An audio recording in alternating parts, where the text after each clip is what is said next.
Hi everyone, Paul here. I'm bringing you my third recorded podcast on men's issues.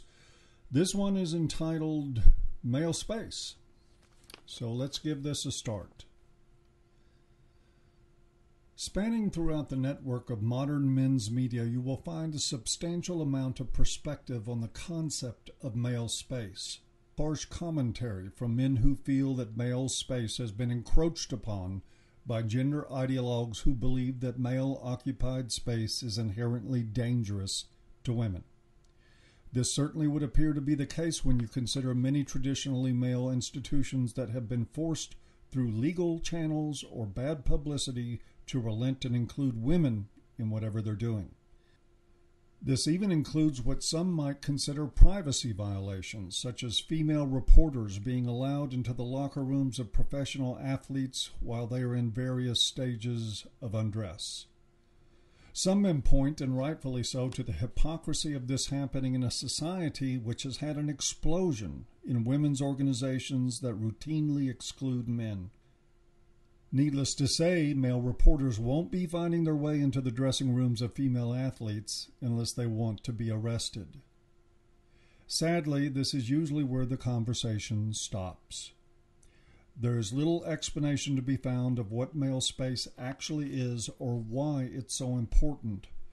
With all respect to those writing on this subject, it too often falls short and lends itself to victim mentality. It's understandable. The hypocrisy is real, as is the dearth of male space. Still, I want to attempt to take a deeper look at what is happening. As always, you will stand as judge and jury on whether or not I get it right.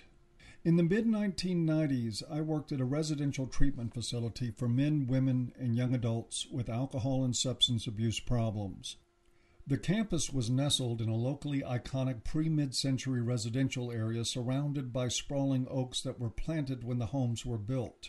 In addition to a nursing station and an administration building, there were 3 homes, 2 for men and women respectively, and 1 for young adults. The men's home had a covered back porch with ample seating. During good weather, and sometimes bad, the men occupied that area, working on written assignments, reading, or just talking to each other. It was probably no coincidence that they chose that particular area to congregate. Just outside the porch railing was an outside stairway that led up to where the women were quartered, on the second story of the house next door. Every woman coming or going from there had to pass within just a few feet of the men's porch. That often resulted in the women stopping to chat with the men, sometimes briefly, sometimes longer.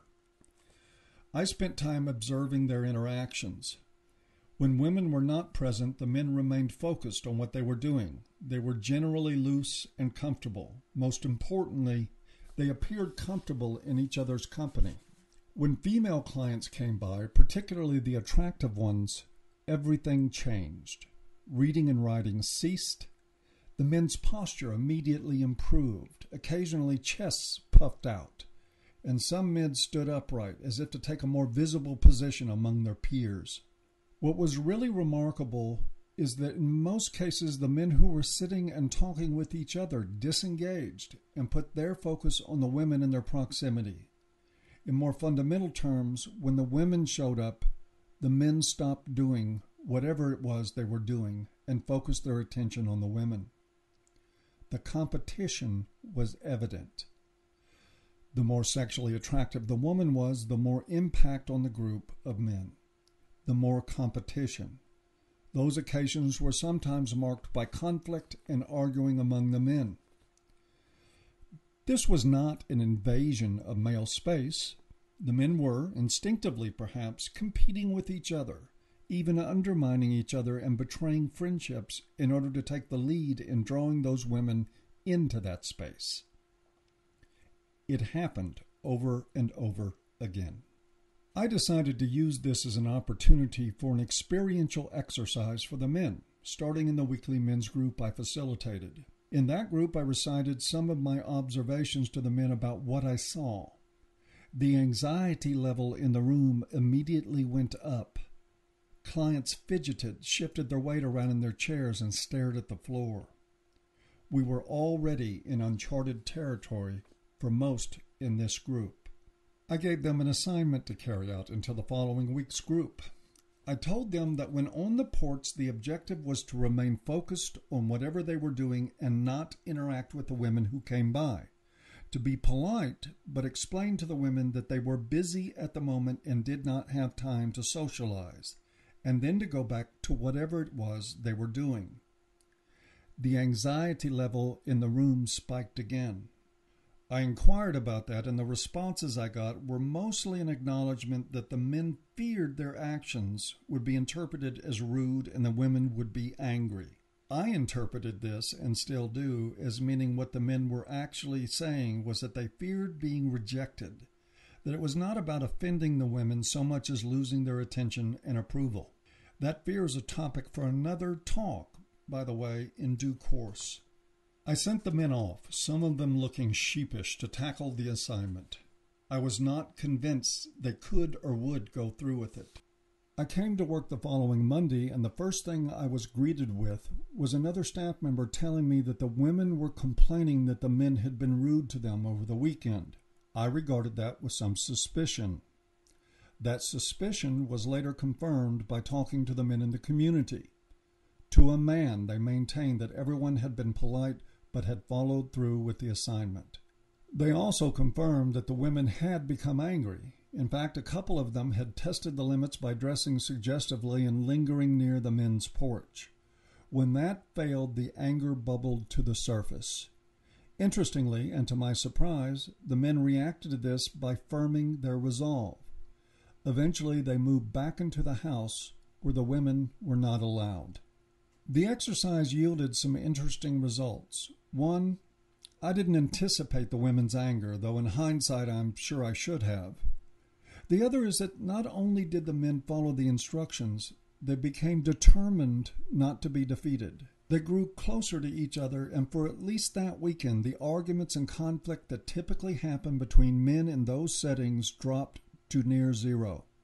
They had congealed as a group and were working together, arguably on the problems that brought them to treatment to begin with. Instead of surrendering their space, they created it and built a fence around it as brothers. Another interesting effect was the one this experiment had on the clinical and administrative staff.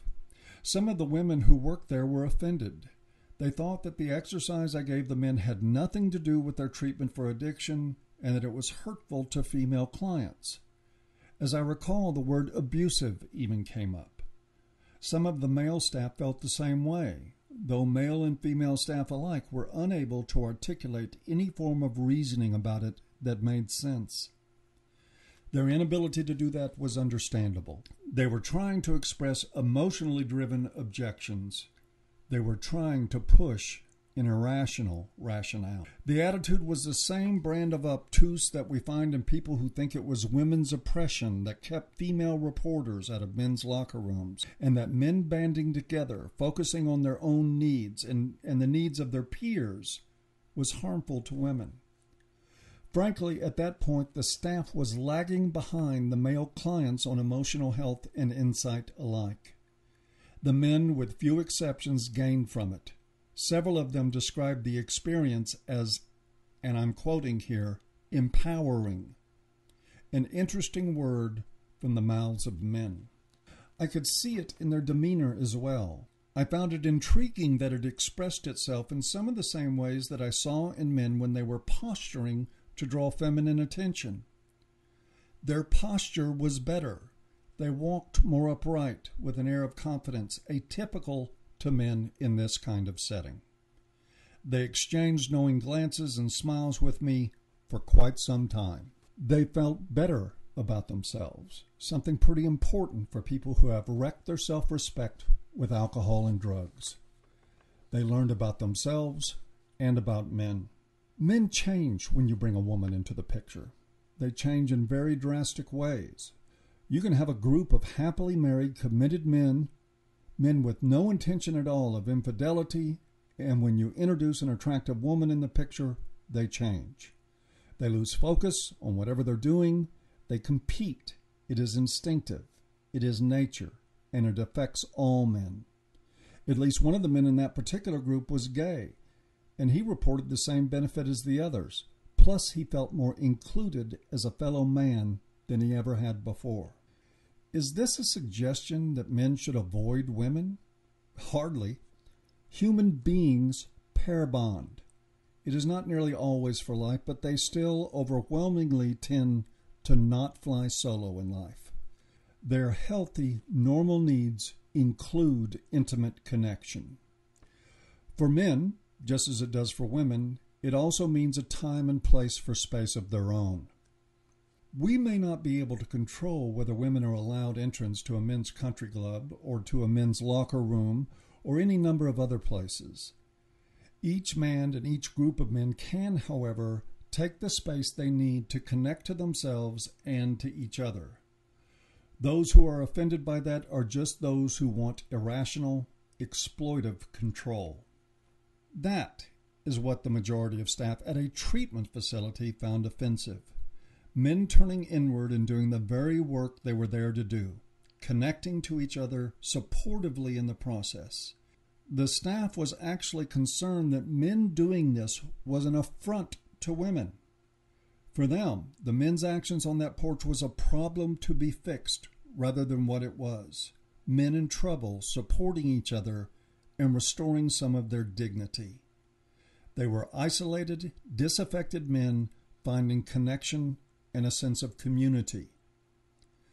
Men's challenge is not to defend male space, but to create it.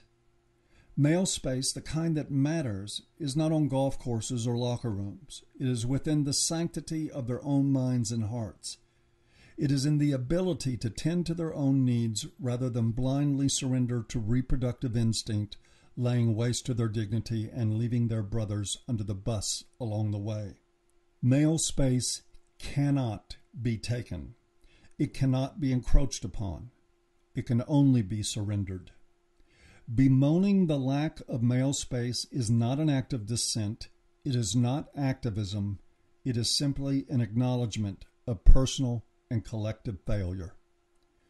When men value themselves and brotherhood more than an approving smile from a pretty face, they will have all the space they need. And that concludes today's reading. I hope you've enjoyed. If you have, please hit like on the video and consider subbing to the channel.